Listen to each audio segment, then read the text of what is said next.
নমস্কার বন্ধুরা, বিজিস কিচেন ক্রিয়েশনে সবাইকে স্বাগত। আশা করি আপনারা ভালো আছেন, সুস্থ আছেন। তো আজ আপনাদের সাথে শেয়ার করতে চলেছি এঁচোড়ের চপের রেসিপি। মোচার চপ, ভেজিটেবল চপ এগুলো তো খেয়েইছেন, কিন্তু এঁচোড়ের চপটাও একবার ট্রাই করে দেখুন, খুবই ভালো লাগে। বাজারে এখন নতুন নতুন এঁচোড় উঠছে, তো নিয়ে আসুন আর আমার এই রেসিপি ফলো করে একবার বানিয়ে দেখুন, অসাধারণ খেতে লাগবে। চিকেনের চপকে ভুলিয়ে দেবে, কিন্তু দেখতে কিন্তু অনেকটা মনে হবে যে চিকেন চপ, কিন্তু চিকেন না, পুরোপুরি একদম এঁচোড়ের চপ। আর ভেতরটা খুব হবে জুসি আর খুবই নরম হবে। আর সেটা কি করে হবে সেটা সব রেসিপি আমি পরপর স্টেপ বাই স্টেপ আপনাদের সাথে শেয়ার করছি। আপনারা দেখুন কি সুন্দর ভেতরটা ইয়াম্মি আর জুসি হয়েছে, আর খুবই নরম সফট, এমন না যে শক্ত। এঁচোড় যেহেতু একটু শক্ত হয়, কতটা পরিমাণে বয়েল করলে বা কী করলে কীভাবে করবেন সব কিন্তু আমি বলে দিচ্ছি। এই এঁচোড়টা যখনই কিনবেন, আপনি যদি বাড়িতে কাটেন তো আলাদা ব্যাপার, যদি কেটে নিয়ে আসেন তাহলে খুবই ভালো হয়।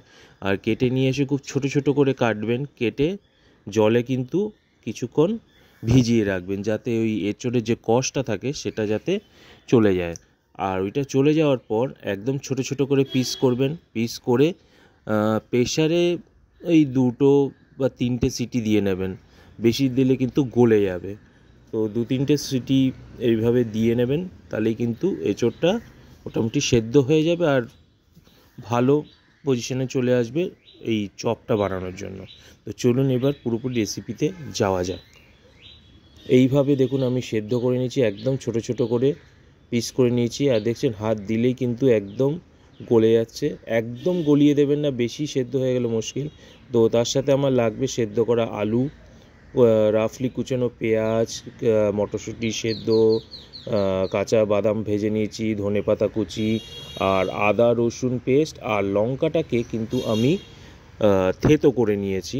আমি কোনো কুচি করিনি বা পেস্ট করিনি, থেতো করে নিয়েছি। থেতো করলে খুব সুন্দর লাগে আর টেক্সচারটা খুব ভালো লাগে।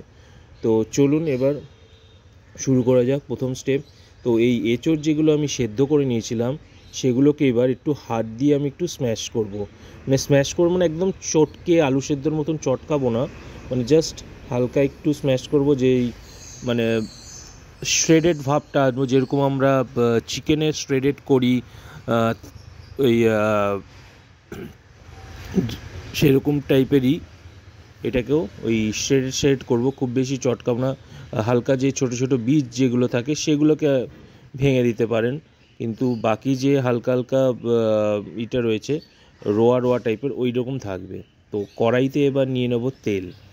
কড়াইতে তেল নিয়ে তেলটা গরম হলে এখানে আমি প্রথমে দিয়ে দেব পেঁয়াজ। পেঁয়াজটাকে আমি এখানে ভালো করে একটু সেদ্ধ করে নেব, ভালো করে সেদ্ধ করে নেব পেঁয়াজটাকে, যাতে ওই কাঁচা ভাবটা না থাকে। খুব বেশি লাল লাল করে আমি কিন্তু সেদ্ধ করব না। এইবার আমি দিয়ে দেব এই কাঁচা লঙ্কা যে আমি থেতো করে রেখেছিলাম, আর আদা রসুনটা ভালো করে আমি এখানে ফ্রাই করব, যতক্ষণ না যে কাঁচা ভাব বা কাঁচা গন্ধটা না চলে যায়। এরপর দিয়ে দেবো সামান্য একটু জিরে গুঁড়ো, সামান্য একটু ধনে গুঁড়ো, সামান্য একটু হলুদ দিয়ে দেবো। এগুলো দিয়ে এই মশলাগুলোকে দিয়ে ভালো করে এবার এটাকে কষিয়ে নেব, যাতে আর অতি অবশ্যই এই টাইমটায় কিন্তু ফ্লেমটাকে একটু লো রাখবেন, না হলে কিন্তু এই যে মশলাগুলো আমি দিলাম সেগুলো কিন্তু পুড়ে যাবে, পুড়ে গেলে কিন্তু বাজে হয়ে যাবে। এইবার দিয়ে দেবো ওই সেদ্ধ করে রাখা এঁচোড়গুলোকে এবার ভালো করে নাড়াচাড়া করে নেব। এবার স্বাদ অনুসারে নুনটাও কিন্তু দিতে থাকবো। এই নুনটা দেওয়ার সময় খুবই সাবধান, অল্প অল্প করে, কারণ আমি সামান্য একটু নুন দিয়ে সেদ্ধ করেছি এঁচোড়টাকে, সেই বুঝে আপনারা আপনাদের স্বাদ অনুসারে দেবেন। এবার সেদ্ধ করে রাখা মটরশুঁটি আর কুচনো ধনেপাতা এর মধ্যে অ্যাড করে দেবো, আর তার সাথে সেদ্ধ করে রাখা আলুটাও। এবার ভালো করে এটাকে নাড়াচাড়া করব আর মিক্সড করব, আর ততক্ষণ এটাকে আমি কুক করব যতক্ষণ না দেখব যে কড়াই থেকে দেখবেন অটোমেটিক উঠে আসছে, মানে কড়াই থেকে ছেড়ে যাচ্ছে, মানে কড়াইয়ের সাথে লেগে যাচ্ছে না, ওরকম যতক্ষণ টেক্সচারটা না আসছে ততক্ষণ করব। তার আগে একটা কাজ করতে হবে, যে আলুটা আমি দিয়েছি সেটা তো হাতে কোনো রকম ভেঙে দিয়েছি, তো এরকম স্ম্যাশার থাকলে স্ম্যাশার দিয়ে করতে পারেন, বা যদি বাটি থাকে কারো ভাই স্ম্যাশার নাও থাকতে পারে, তো ওই বাটির পেছনটা দিয়ে ওরকম হালকা হালকা প্রেস করে দেবেন, তাহলে দেখবেন। আর টেক্সচারটা দেখুন এরকম, যে কড়াই থেকে আপনি আপ উঠে আসে।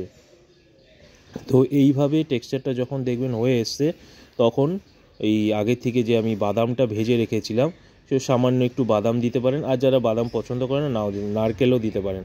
এখানে আমি একটি ভাজা মশলা ব্যবহার করছি, তো এই টেস্টটাকে আরও বাড়িয়ে দেওয়ার জন্য। তো এই ভাজা মশলাটা কি, সেটা যদি আপনারা জানতে চান প্লিজ আমাকে কমেন্ট করে জানাবেন। এই ভাজা মশলাটা দিলে কিন্তু চপের টেস্টটা আরও বেশি বেড়ে যাবে। তো এই ভাজা মশলাটা দেওয়ার পর এবার আমি আপনাদের দেখাচ্ছি কিভাবে তৈরি হচ্ছে এই চপটা। তার জন্য আমি নিয়ে নিয়েছি নর্মাল ব্রেড ক্রাম, নিয়ে নিয়েছি একটি মিক্সচার, ময়দার মিক্সচার নিয়ে নিয়েছি, আর নিয়ে নিয়েছি একটু শুকনো ময়দা। এবার এরকম চপের শেপ দেবো, আপনারা যেরকম ইচ্ছে চপের শেপ দিতে পারেন।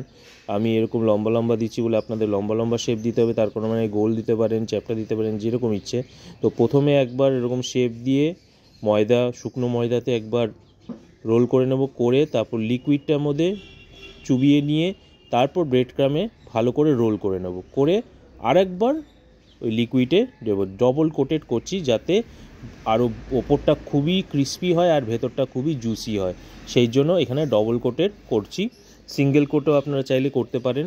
এখানে আমি কোনো ডিমের ব্যবহার করছি না, পুরোটাই ময়দার ওই গোলা দিয়ে করছি। তো এইভাবে এরকম একটা কন্টেনারে আপনারা কিন্তু 1.5-2 মাস ফ্রিজিং করেও খেতে পারেন, রেখে দিতে পারেন অল্প অল্প করে, সপ্তাহে 1-2 দিন এইভাবে ভেজে ভেজে খেতে ইচ্ছে করলে খেতে পারেন স্ন্যাক্সে। তো এইভাবে আরেকটা আমরা দেখিয়ে দিচ্ছি। প্রথমে একটু শেপ দিয়ে নেব চপে, তারপর শুকনো ময়দাতে একবার দুটো পিঠ ভালো করে মাখিয়ে নিয়ে লিকুইডে দেব, লিকুইড থেকে নিয়ে আবার ব্রেড ক্রামে একবার চারিদিকটা দিয়ে ভালো করে রোল করে দিয়ে আবার একবার লিকুইডে দিয়ে তারপর আবার ব্রেড ক্রামে দিয়ে ভালো করে সব দিকটা করে গরম গরম তেলে ভেজে দেবো। এটাই হচ্ছে খুব। আর যখনই চপটা ভাবে, যেহেতু পুরোটাই প্রিপারেশনটা ডান, ভেতরের যে পুরটা সেটা টোটালি কুক, তো বেশিক্ষণ কিন্তু ভাজতে লাগবে না। ফ্লেমটা থাকবে একদম হাই ফ্লেম। যখন তেল পুরো গরম হয়ে যাবে ফাটাফাট ছেড়ে দেবেন চপগুলো। আর যদি ফ্রিজে থাকে তো অতি অবশ্যই কিন্তু আধ ঘন্টা আগে বের করে রাখবেন, না হলে কিন্তু বলবেন না যে আমি বলিনি। আধ ঘন্টা আগে বের করে রাখবে, যখন নর্মাল টেম্পারেচারে চলে আসবে, ঠান্ডা হয়ে যাবে, ঠান্ডার থেকে একদম নর্মাল টেম্পারেচারে চলে আসবে, তখন আস্তে আস্তে ভেজে নেবেন। আর যদি সঙ্গে সঙ্গে ভাজেন তো সঙ্গে সঙ্গে গরম দেখছেন খুব সুন্দর একটা কালার চলে আসবে, তখনই তুলে নেবেন, কারণ ভেতরটা অলরেডি কুকড। তো তার জন্য কোনো অসুবিধা নেই, বেশি সময়ও লাগবে না। গেস্টরা যদি আপনাদের বাড়িতে আচমকা চলে আসে, এরকম যদি বাড়িতে বানানো থাকে, তাহলে কিন্তু তাড়াতাড়ি এইভাবে সার্ভ করে দিতে পারবেন। তো আজকের মতন বন্ধুরা বিদায় নিচ্ছি, খুব শিগগিরই আরেকটা নতুন ভিডিও নিয়ে আপনাদের সাথে আসছি। ততদিনের জন্য আপনারা ভালো থাকুন, সুস্থ থাকুন, সবাইকে ভালো রাখুন। শুভরাত্রি।